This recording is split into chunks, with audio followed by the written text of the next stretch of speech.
Jigwe, Vijay Martasha, what to go May. Hello, everybody. Thank you so much for joining me. I hope you're all doing well. God bless each and every one of you. So, happy St. Bridget's to each and every one of you. So, St. Bridget, for those of you who don't know, is one of Ireland's three patron saints. So, you've got St. Patrick, St. Columkill, and St. Bridget. Now, the radical far left they've made an attempt to hijack what St. Bridget's Day is all about. You see the Irish government pushing this propaganda too, that she was some kind of a feminist, radical leftist, pro-abortionist. They're twisting her miracles to say that she carried out Ireland's first abortion. What a loads of absolute nonsense. No talk of the things that she did. She set up one of Ireland's most important monasteries in County Kildare, a centre for learning, one of the most important centres for learning in the whole of Christendom. And of course, they're trying to hijack another Irish saint. So, welcome to the show, everybody. We've got a very special guest today. We've got the spokesperson for the Irish Rural Association, Jackie Flannery. She'll be joining us now in just a second to talk about what they're all up to, what they're getting involved in, and how they're trying to help with the destruction of Irish farming. So good stuff, everybody. So look, we're going to say our Lord's Prayer as Gaeilge, and then we'll say hello to a few people in the live chat, and then we will bring Jackie on. So please join me. And then I'm not agus effect agus spirit neve, amen. Ar nyahar retar now, go ni for Daniel, go dagda the rate, go jantar the hollow and talab mar yantar now. Ar narn the hull tor dun you, agus might do our fecta, mar a waihamid dar vect in a fein. Ag na leg sin a gahu, ag sir sin a olk, amen. None of manahar agus a vec, agus spirit neve, amen. Okay, everybody, welcome to tonight's show. How are we all doing? Let me go quickly to the live chat. Shauna Porter, how are we doing? She says, Giga, Niall, brilliant work you're doing. The people need to wake up and get their heads out of the sand. I agree with that, Shauna. Let me go to Instagram. How are we all doing? Everybody, good win for Donegal. Yes, I think they beat Kerry today. I watched a little bit of it. Much respect from Glasgow, says Parkhead Boy. God Save Ireland, says William. Yes. Up era, indeed. Reno, good man, thanks for moderating. Robert McGuire, what about you? Please let me know the lights up where you're all from. Paula Walsh, how's it going? Michael O'Sullivan, what about you? Desmond O'Carroll, good to see you.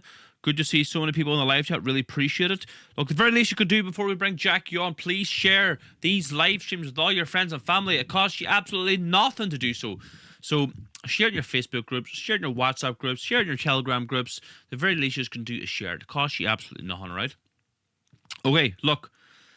Let's bring on tonight's guest. I gotta give her a wee quick call here, so just bear with me. Hopefully get everything working right now.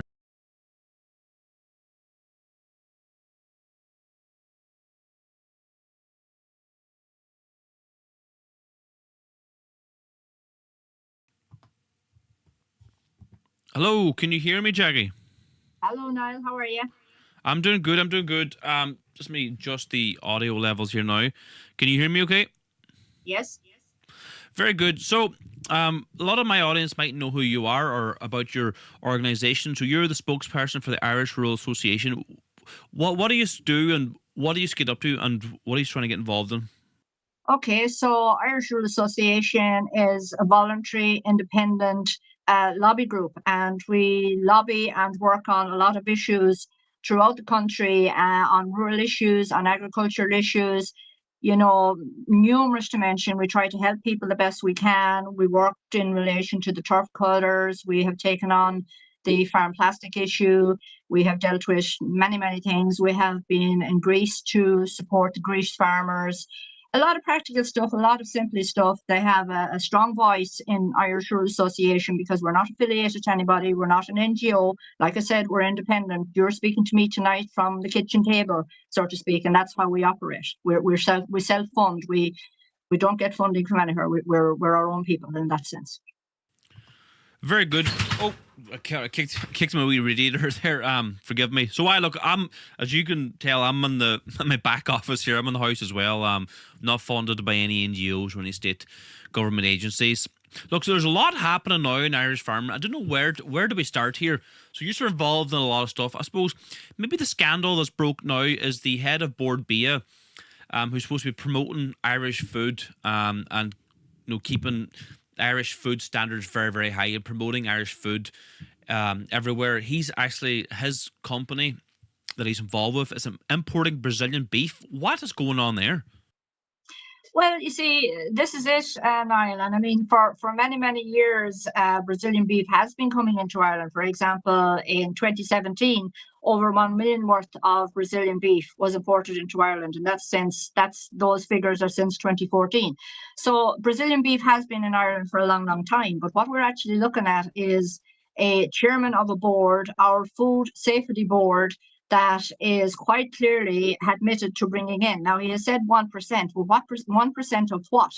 And it is not acceptable because it is double standards. Mr. Mullen has been on board, be a consumer board for years, so it's not something that is new, but it is double standards in our belief, whereby he sits promoting Irish beef where farmers meet the tightest of red tape and rules and regulations. And yet we are looking at the chairman of this board openly stating that he's importing Brazilian beef. And the more concerning fact is in all of this that Taoiseach de Tánaiste and the Minister for Agriculture is clearly supporting this man, as we're calling for him to be either removed or to resign.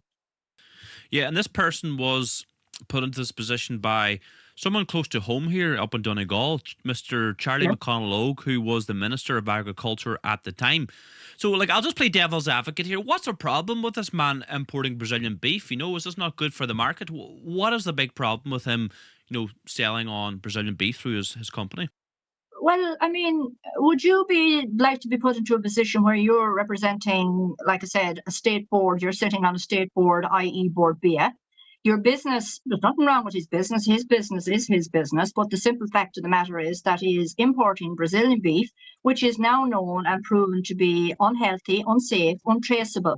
And he's going, on one hand, promoting Irish beef and Irish foodstuffs all over the world. And on the other hand, he is importing Brazilian beef himself. Now, it has been clearly identified, as we have found out in relation to recently, and I quote, Brazilian beef is sold in Ireland weeks before food safety alert, the Food Safety Authority confirms. So the problem is we don't really know where this Brazilian beef is going. We have found a lot of traces of it, and indeed Beefplan, and this is when I get to the protest on Thursday, is Beefplan actually brought out the Dawn Farms it's basically like this. You'll find all of this on our Facebook page, Irish Rural Association Facebook page. And I quote, restaurants in Ireland are currently sourced from EU approved plants in Europe and Brazil. Now, like I said, going back, the Irish Farmers Association have indicated that this is going on for 25 years. And the Brazilian beef still hasn't been approved. There has been no changes. There has been no improvements. And we're still listening to hormones. It has been clearly identified that it's carcinogenic. So this is what we now know is in our food systems in Ireland, but we don't know where.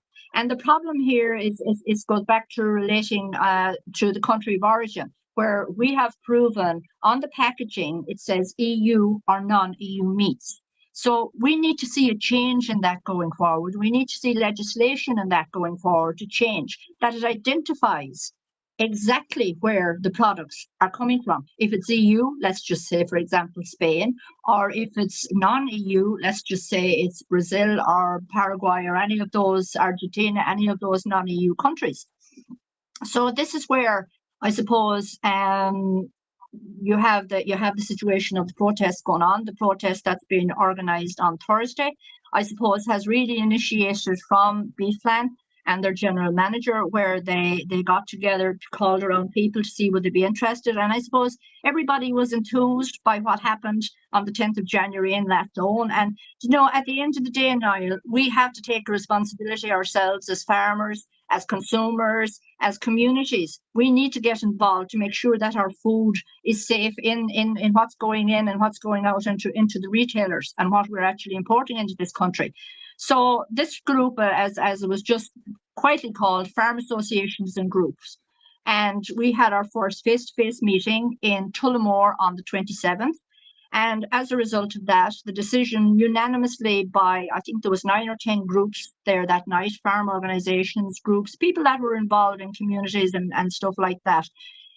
And the decision that night was to send a letter to the minister requesting an urgent meeting with him to discuss the Board Bia fiasco and looking for the removal or the resignation of Mr. Larry Moran as the chairman of Board Bia.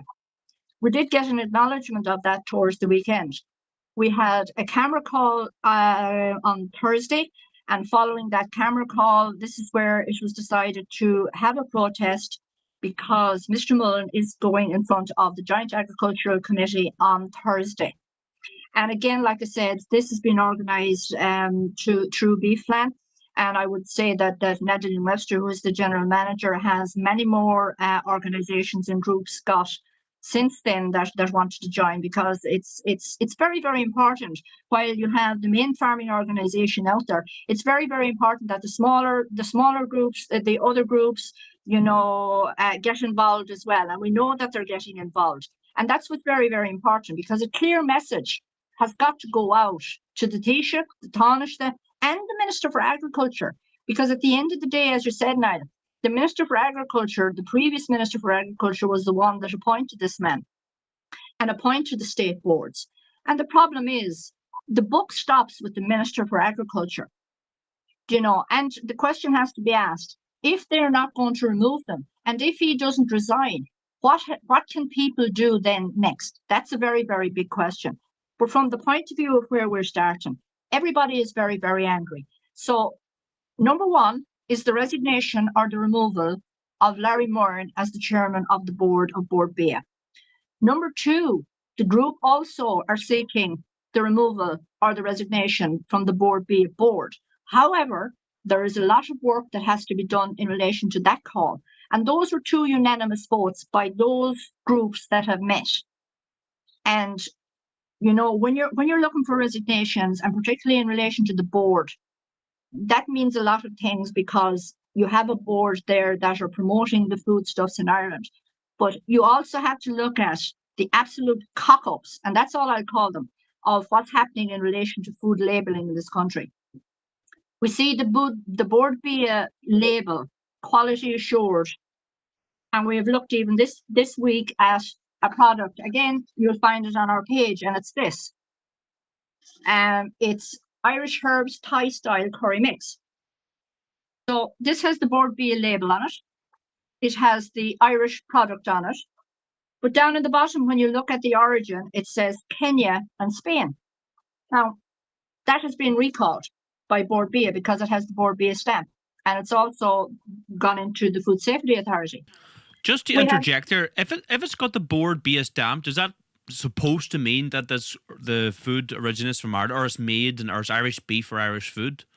You see, if you go into Board Bia and you look at all their labels, there's a plethora, and that's all I can say, is a plethora of labels, because this is where the consumer, I think, gets very mixed up, Niall, in the sense, because if you look at the top part of Board Bia, and I'm wearing the hat now I'm a graphic designer by originality. So when you're looking at the top part of the Board Bia logo, that's fine. When you see that, you think it's okay. But because there's different wording in the Board Bia stamps, some of it says maybe related to meat only, it might relate to Northern Ireland, it might relate to EU.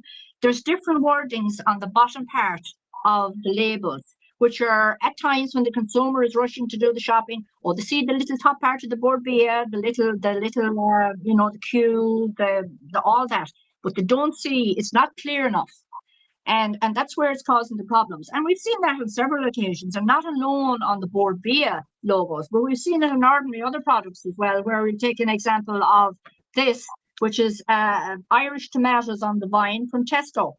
And yet, when you go down to the origin, it's Spain. So there's mislabeling, there's wrong labeling, not alone on the Board Bia products, but on ordinary products as well, whereby you're looking at all of the food, and particularly at this juncture, I'll go to the food recalls, if I may.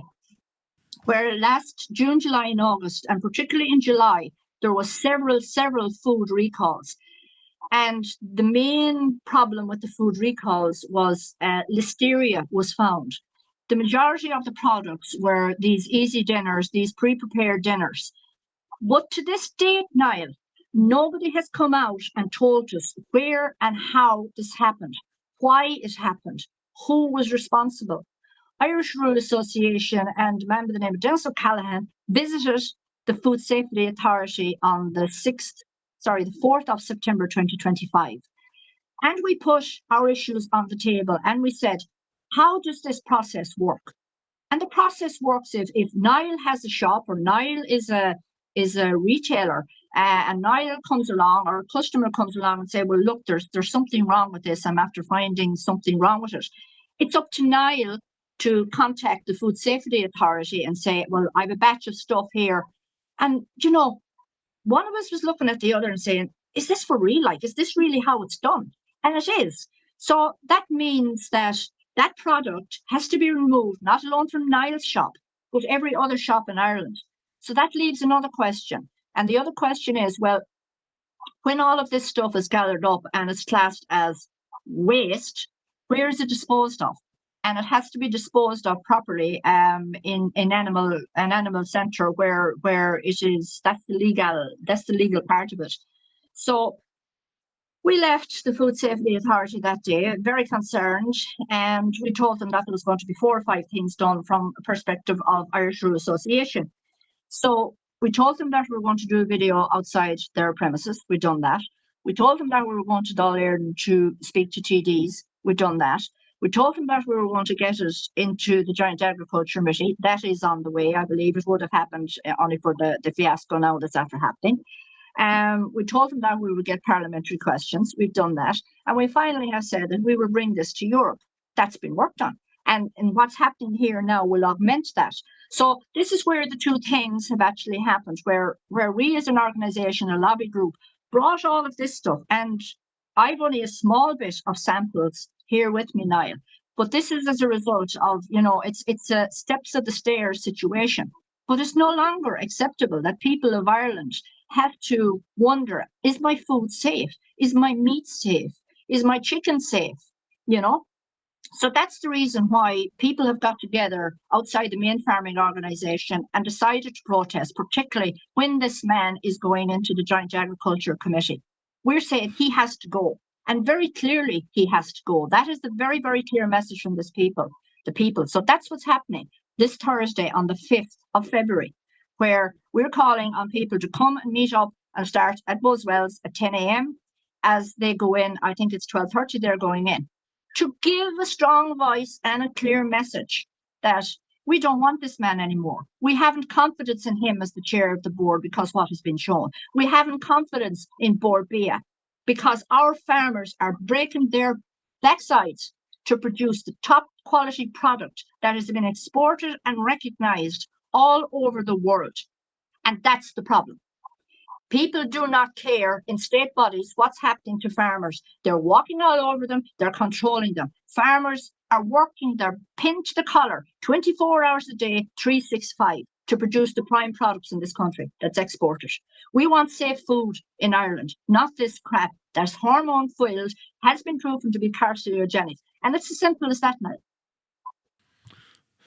Very well said, Jackie. So that's this coming Thursday protest at Buzzwells Hotel in Dublin. Now, this isn't just for farmers. This is for everybody. If you care about your food, if you care about your children, if you care about the future of Ireland, our traditions and our heritage, well, you can go too. It's not just for farmers. I'll be there this coming Thursday, and I encourage everybody else to go there as well. Show your support for the farmers, but also, this is just totally unacceptable.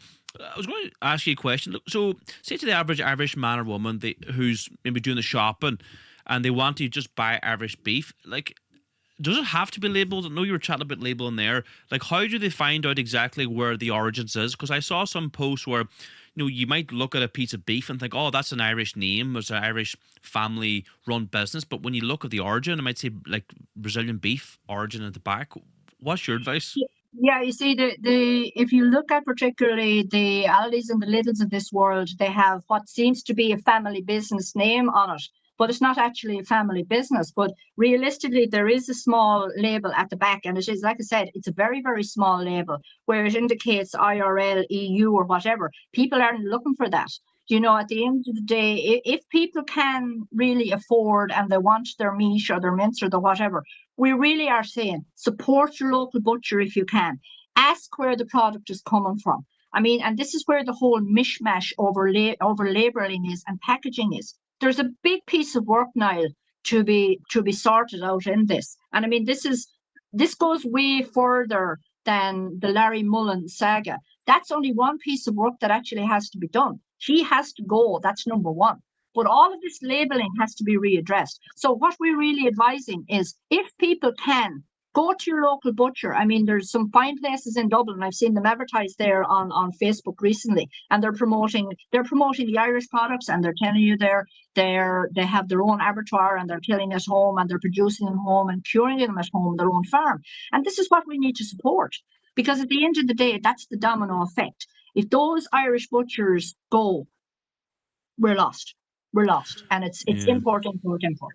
Well, Sadly, I don't mean this isn't technically, well, I'll put it as a plug, but like we sell Irish beef, lamb, and pork directly to consumer on our website. We support Irish butchers, Irish farmers, Irish abattoirs. Well, they're based in Donegal.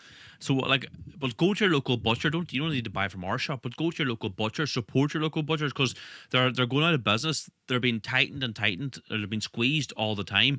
And I would do your best to boycott Aldi, Lidl, Tesco's, because no, these small butchers need your support now more than ever. And if you are struggling for a bit of money, just go to them and say, look, I don't have much money. Can you just give me some cheap cuts? They'll throw you out livers and kidneys and hearts and cheap cuts for nothing. They throw away a lot of these things. So I, that's what I was I, doing.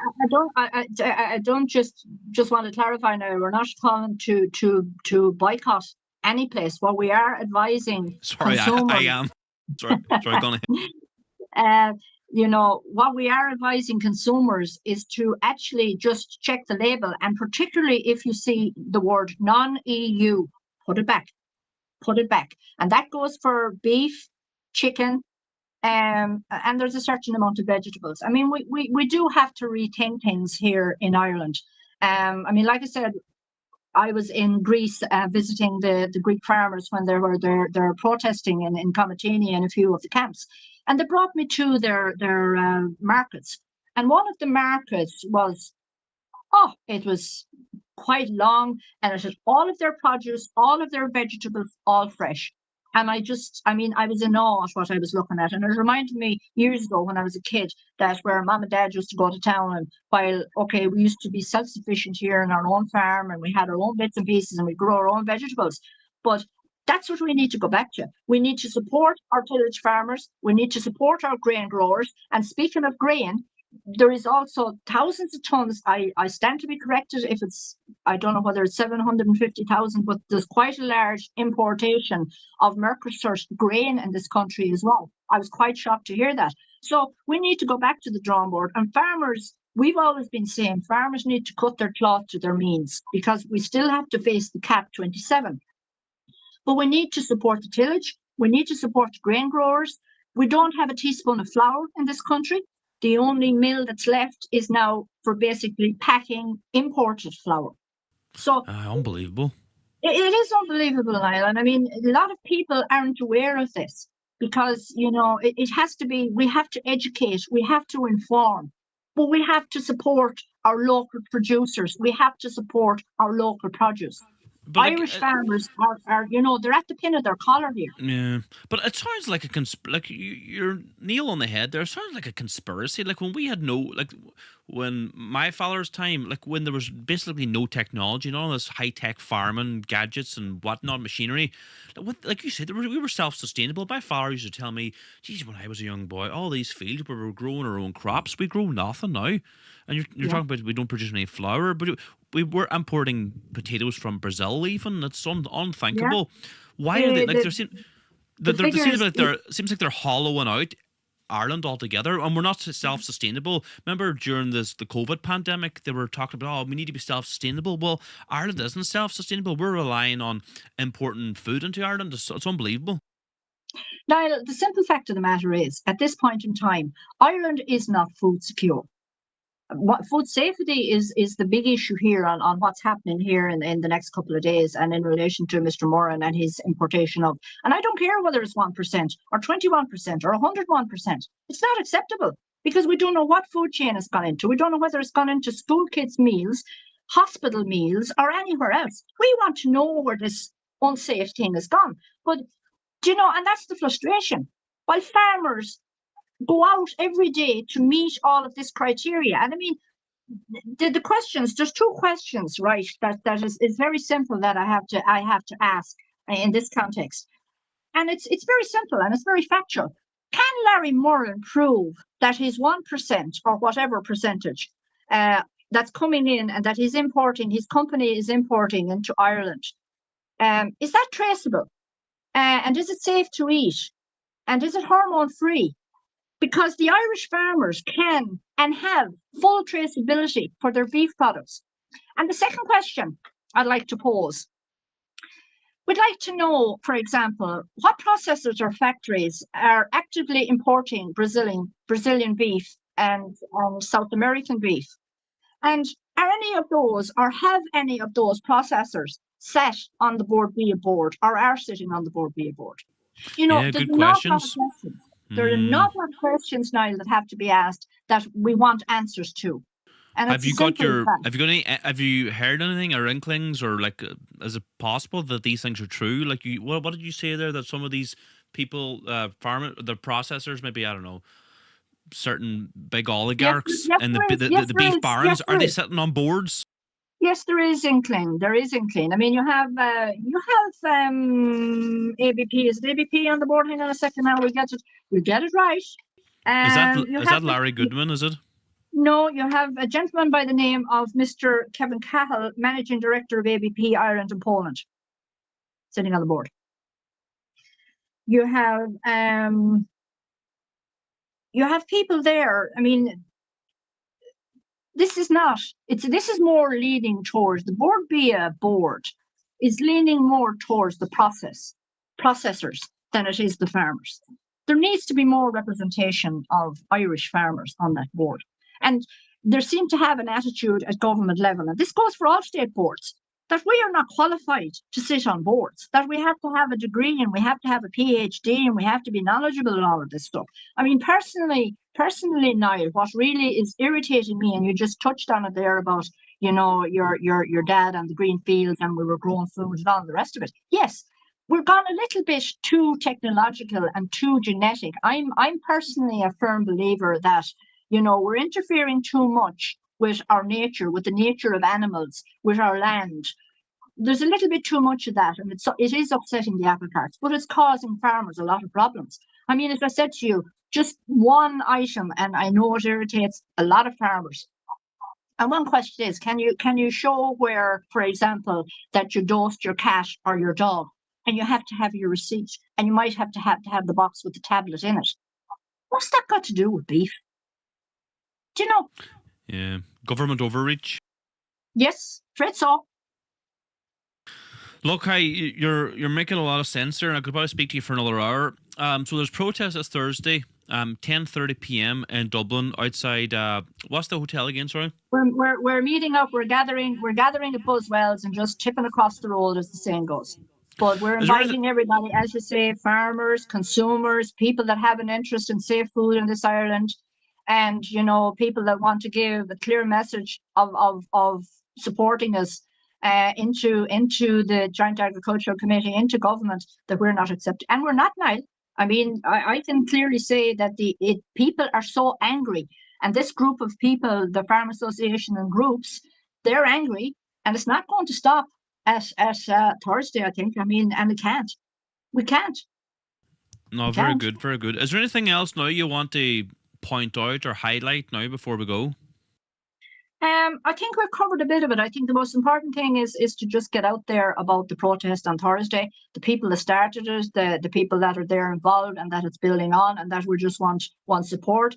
You may at some time come back to me over another agenda or two, because there's a lot to be talked about. There's a lot to be discussed in rural Ireland and in agricultural, Niall, and we're always grateful to talk to people. We're open to that all the time and get the message across, the numerous messages that we've got across, because we're not, for me personally as a spokesperson, it's my job to meet people, to talk to people, to get the information out there, and to deal with the facts and to back it up with the evidence. Those are the two most important things when you're a spokesperson, when you're trying to get a message across. And that's the way we operate now. We have people all over the country. We have followers all over the country. We don't do Instagram, so you have me on everything here tonight that I haven't been on already. So thank you for that. But our following is heading for nearly 20,000 as we're 4 years old on the 14th of February. So we're very thankful for that, and we're very grateful for that. As I said, we're just ordinary people. There's nothing wild or exciting about us. We're just doing, hopefully, a good job for people and a strong voice for people. And happy St. Bridget's Day as well. And many happy returns. Lola Bridget. I am. So God bless you, and maybe we'll see you on Thursday. Absolutely. All right. Thanks very much for coming on. Thank you very much, Niall. Slán. Okay, everybody. So that was a good wee discussion there. Thanks very much for coming on. That was Jackie Flannery, the spokesperson of the Irish Rural Association. Good stuff, good stuff. I learned a lot there. Hopefully you learned a lot. Let me turn on my heater here. It's a bit cold. So let me go to the live chat. Sorry I didn't get to any questions. But you know yourself.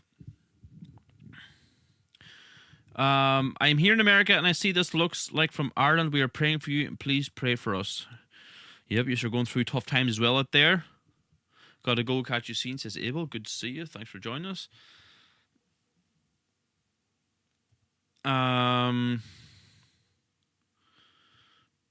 So let me just go to the live chats here. What's everyone saying?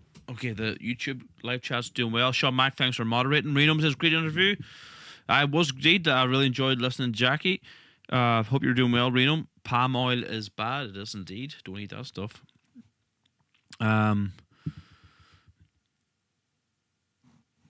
You can't grow chocolate in Ireland. No, you can't indeed. Bread is highly processed. It is highly processed. Like, you can make your own bread at home. But if you look at the recipe for Brennan's bread, it's just a lot of seed oils and preservatives, emulsifiers, etc. It's not really bread at all, is it? So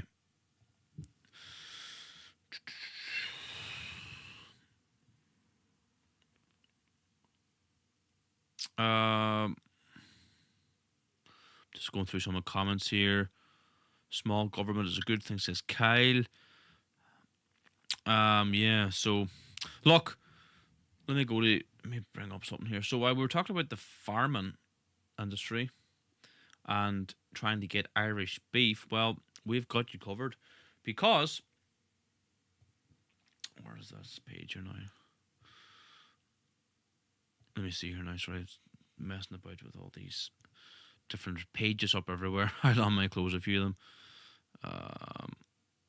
Is this the right one here? Okay. So look, if you want to get your beef, pork or lamb box delivered to your front door, guaranteed Donegal, Fenian, beef, lamb and pork. So those are beef butcher boxes. Donegal's finest beef, not only the finest beef in Ireland, the finest beef in the world. You can get a beautiful beef butcher box delivered to anywhere in Ireland and the UK. So it comes in like a little refrigerated box, frozen gel packs to keep it chilled. Next day delivery. If you want your beef box or beef, pork or lamb box this coming Wednesday, we dispatch every Tuesday. Make sure you get your orders in tonight. Dispatch on Tuesday for next day delivery on Wednesday. So that's all 32 counties of Ireland, North and South, and UK, England, Scotland and Wales. Now check out our store. Brand new product has just been launched. The jersey I'm wearing, the official Shield na Hern Gaelic jersey. Look, it's got the beautiful Shield and the Heron logo and the Celtic cross and the Irish Republic, and on the back as well, it's got the proclamation. So that's a Shield and the Heron jersey. We dispatch worldwide. No matter where you're from, Canada, America, Australia, New Zealand, Ireland, UK, we dispatch worldwide, and these are very, very popular. This is the most popular product by far at the minute. So get your orders in, click the link in my bio, or click the link down below this video. No matter where you're watching, Facebook, YouTube, Instagram, TikTok, Twitter, and check out our store as well. We've got jackets too. It's cold here up in Tyrconnell doing the now. We've got the Regatta high quality jackets. It's got beautiful embroidery of Shield and the Heron logo. It's got lined in the inside. It's got a hood. It's got nice pockets outside and inside. That's the Shield and the Heron official Regatta jacket. The jerseys are class. Irish language books as well. The ultimate 3-in-1. We got the basic Irish conversation grammar, the verb book, and the day-by-day conversational book. And it comes with audio as well. So you can learn in America. You can learn from the comfort of your own home. And then we've got the we've got the Bibles, the reams, we've got the Shield and the Heron ties, we've got the Irish Nationalist Badge Bundle, Ireland is full stickers. We got it all, everybody. So and by ordering from our shop, you're supporting our work. Another way you can support our work is joining as a member today. Shield and the Heron, Ireland's fastest growing Christian nationalist movement. The whole island of Ireland is the membership pack you receive in the post. You can join from Ireland, UK, Canada, America, Australia. You get this Who We Are book with the badge, the framed historic 1916 proclamation. You also get the Irish tricolour flag, and you get the membership card. That's joining as a member now. Click the link in the bio, join our movement now. That's a standard tier. This is the gold membership tier. What do you get if you join as a member? You get the gold coin, the gold finish coin, the beautiful Celtic cross on one side, the harp on the other side. You get the gold finished the gold finished membership card, and you get the membership badge. Absolutely beautiful. Join as a member now. Click the link in the bio. Two versions, standard and gold. Okay, everybody. Let me get up the live chat again here. Which button do I press?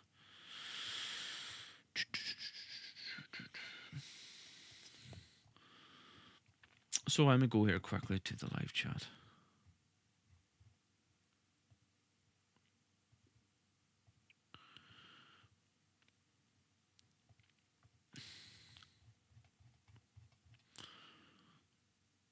Every time he talks about the meat package, I get hungry. Well, you can order it from our shop.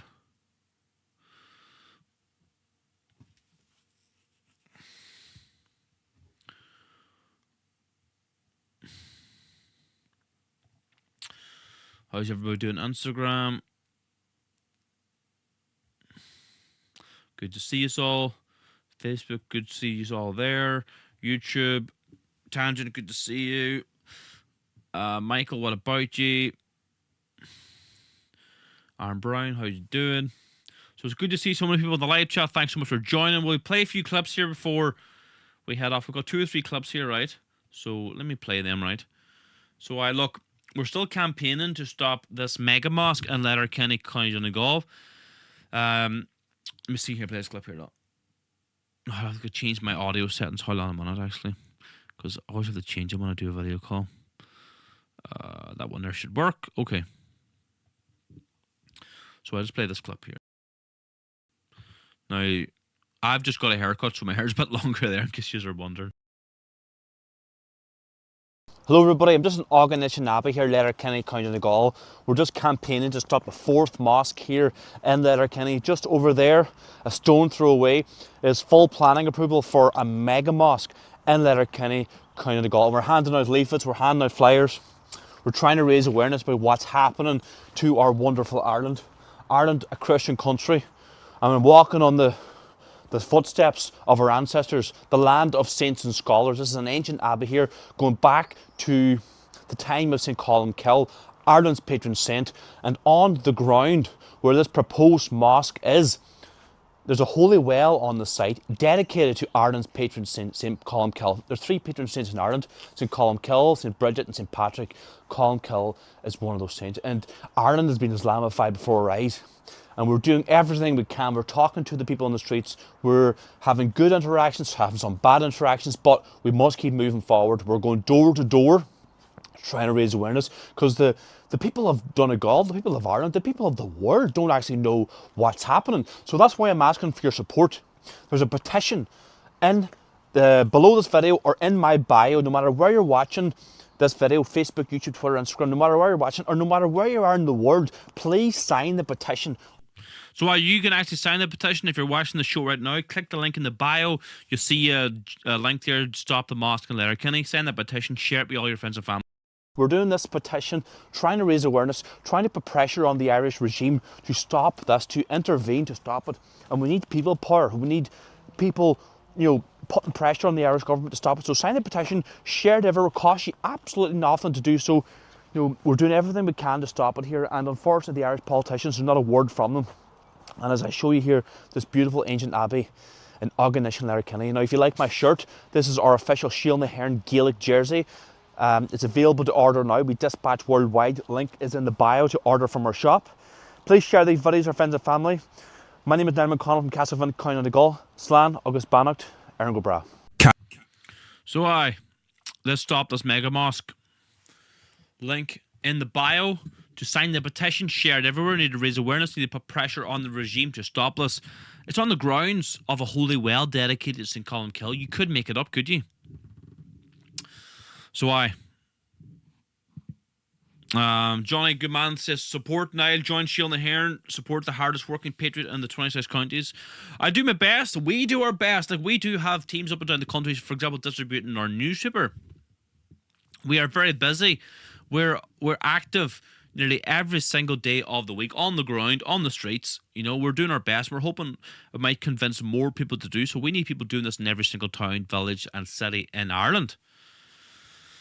So sign a petition and join our movement now.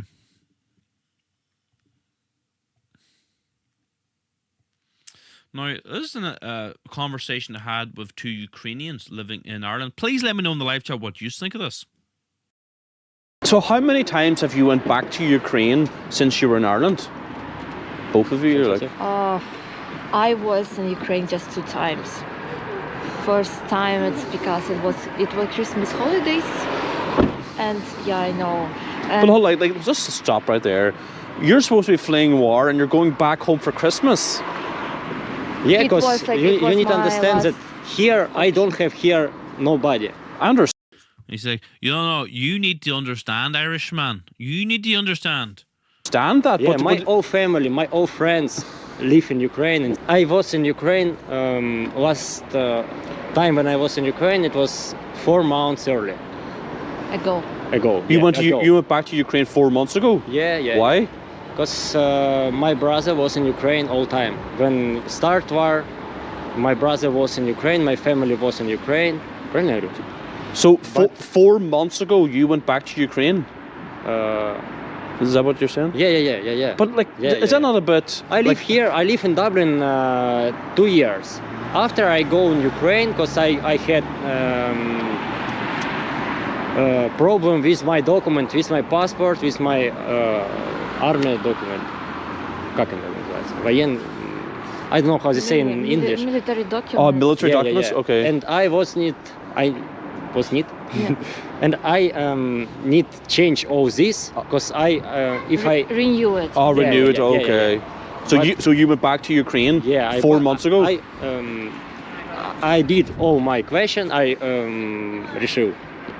decided all my question and come back here. Okay. Carja na Hern, the Irish patriot. So what do you all think of that interaction with 2 Ukrainians going home for Christmas for holidays and trying to justify it as well? Unbelievable.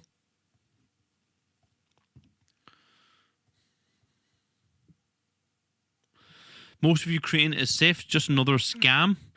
Why aren't they living in Ukraine? Well, I had actually discussed that with him. I might release that clip in another video where we had a discussion or a back and forward about Ukraine. I said, the war is in the East Ukraine, the Kherson, Donbass area, and why don't you just live in Kiev or somewhere in the West Ukraine? Oh, the war is everywhere, they were telling me. I said, well, it's not really, though, is it? Like, the shops were open, nightclubs were open, people are partying on the street. No, the war is everywhere, they said. I said, look, no, like, when I had this discussion before Ukraine, I just said, right, okay. But I said, no, I'm not freaking stupid. I know it's not around the rest of the country. You could be living safely in Kiev or whatever. Yes, sometimes the Russian regime target infrastructure like electricity structures in Kiev, but like that's like people from Belfast during the Troubles. No, Irish Catholics from the in Belfast during the Troubles, and a lot of them went down south to Dublin and other places like that. Instead, like, can you imagine them like fleeing war, right? Fleeing Belfast and fleeing to Ukraine. It would be absolutely absurd. And Ireland is a tiny fraction of the size of Ukraine. So can you imagine like them refugees in Belfast during the Troubles fleeing to Ukraine? It's all like we wouldn't imagine it, but it's just absurd. But why are we supposed to accept it? It's an absolute joke. And these people will never go home. This is the thing people don't understand. Like, I speak to naive Irish men and women all the time. And they're like, well, sure, they'll all go back, won't they? It's like, are you mental? Why would they go back to a country that's just turned into rubble when they get everything here, the land of milk and honey? Why would they stay? Why would they go back home? And they never think about these things. Let's play this other clip here. I just spoke to this man on the streets of Letterkenny as well. We're in Lower Main Street, Letterkenny, and the Irish are now a minority here. Well, we are a minority, and I've been waiting to get accepted in a doctor's practice for the last 3 months, and I can't get into my own local doctor. And I've been told today by another doctor that the priority is given to Ukrainians and refugees. He actually said that to you? Yeah.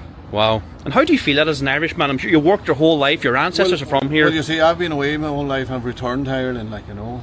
Right. So I take it now as very bad because all I ever wanted to do was return to Ireland, but it's not the Ireland that I left, you know. And how do you feel now, like, as a returning Irishman to your ancestral home, that you're being treated like this? Well, I feel totally let down by the government in place, like, you know. And I, like, you know what I mean, and I think it's just disgraced, like, you know, but the people are silly enough that they keep voting these people back into power time and time again, and they turn around and they give these lame duck stories every time, and the fools fall for it. In the next 10 years, the Irish are projected to become a minority in their own country. What's your views on that? Well, I think it's downright a disgrace, and people say, oh, well, the Irish emigrated all over the world. Yes, we did. But everywhere we went, we had to work. Yeah. I would have no problem with people coming here that worked from day one. But they come here and they're a drain on the society. Yeah. They're a drain on the health and the medical. Yeah, I find that comparison very disingenuous by people who make that comparison. But like, who's making it? People that never had to leave Ireland. Yeah. The politicians that never left Ireland in their lives. They're the ones that make it. Oh, we emigrated all over the world. I've emigrated all over the world. I've been in 20 different countries working. But everywhere I went, I had to work. Yeah. I got nothing for nothing. Look, I was really good chatting. God bless you. Right. See you there. Thanks. So I had a good conversation with an Irishman returning home and can't get any help. The foreigners are getting preferential treatment. What a joke, hey? So let me know in the live chat what you all think. What do you think about all this shenanigans?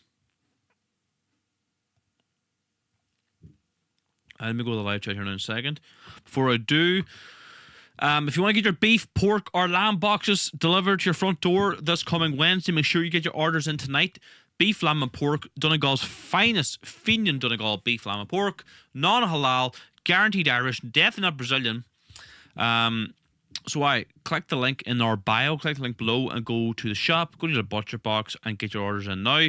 We've also got the Gaelic jerseys.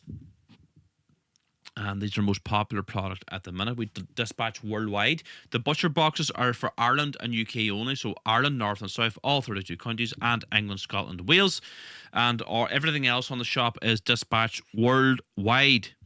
So get your official Gaelic jersey now. And we've also got some fantastic things on our shop. We've got Irish language publications. We got Irish Catholic publications as well. Irish prayer books. What else here? Flags, badges, brown scapulars, turf, peat, incense burners, badges, you name it, we've got it. So check out our shop. Another thing you can do is support us by joining as a member. Click the link in our bio. Join as a member now from anywhere in the world. Ireland, UK, Canada, America, Australia. That's the membership pack you'd receive as a standard member. We've also got gold membership tiers to get the Who We Are booklet, the Irish badge, the historic 1963 proclamation, the Irish tricolour flag, and we also get the membership card. Join as a member now. Click the link in the bio or down below this video and join our membership now. Okay, everybody, look, that's it for me tonight. Thanks so much for tuning in. We'll be live again this coming Tuesday, and we'll be going to the protest on Thursday, so we'll probably do a live stream from the protest, so make sure you tune in. It'd be good to see us all. Hopefully we get a good crowd. I'm sure there will be a good crowd this coming Thursday down in Dublin. So look, that's it for me tonight, everybody. Thanks so much for tuning in. We'll see you all again soon. God bless you all. Aaron go bra.